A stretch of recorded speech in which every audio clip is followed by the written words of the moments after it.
What's up, guys? I'm Spike, and this is your weekly fantasy football report.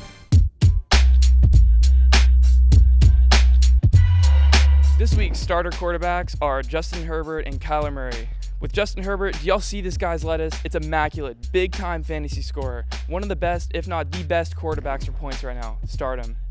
For Kyler Murray, it's hard to go wrong with the quarterback these past weeks, but Kyler Murray is always consistent in his guaranteed points. He's got amazing receivers, and is going to make big plays.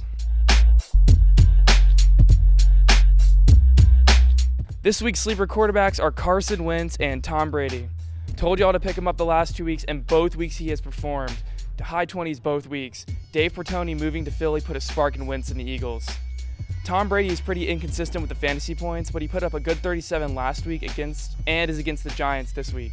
I think he'll have a good game. Start him at your own risk.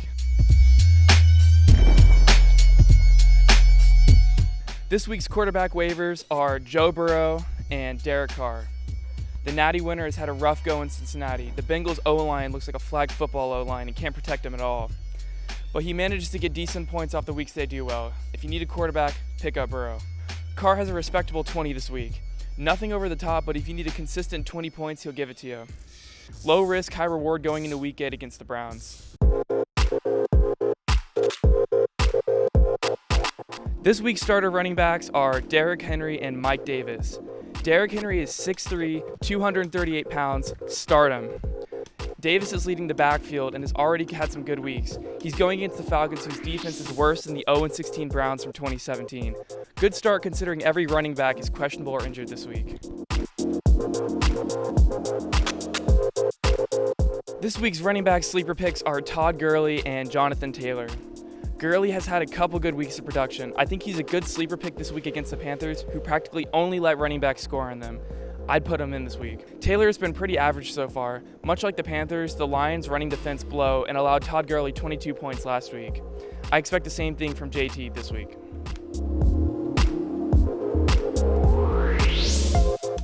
Running backs on the waiver wire this week are Boston Scott and Carlos Hyde. Good luck if you need a waiver running back this week. All of them blow, so your options are limited. Boston Scott had a game winner against the Giants. With Sanders out this week, he's going to get a lot more touches, probably the best waiver option. Hyde could be a good waiver pickup if you need a running back. Chris Carson looks like he's going to be out for this week's games, and Hyde would take over a majority of the snaps if he's cleared to play.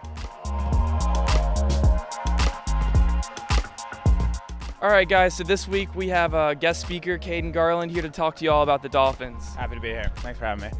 Where were you when the Miami Dolphins took over the National Football League? Won 3 straight, above 500 for the first time through 8 weeks in 7 years. The Dolphins may never lose again. Thank you. All right, thank you, Caden Garland.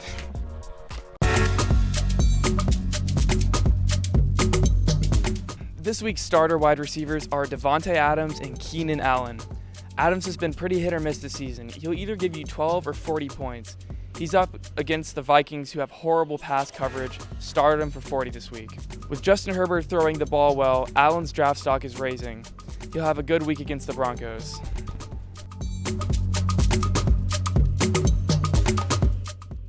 Sleepers this week are DJ Moore and T. Higgins.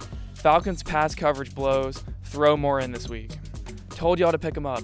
Higgins is putting up decent numbers, and I don't see him going any lower. Titans don't have the best pass coverage, so I can see him breaking 20 this week.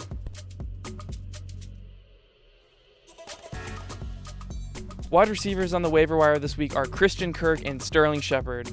He's only rostered on 50% of teams. People might see him because he's on a bye week. Pick him up if he isn't already on a team. Shepard was out for a couple games with the Giants, but he's back now and definitely one of the Giants' best receivers. Try to pick him up and see how he develops. All right, y'all, that's it for this week's Sport Report. Sorry that it came to you a little late. I got busy with school and extracurriculars. See you in the next one.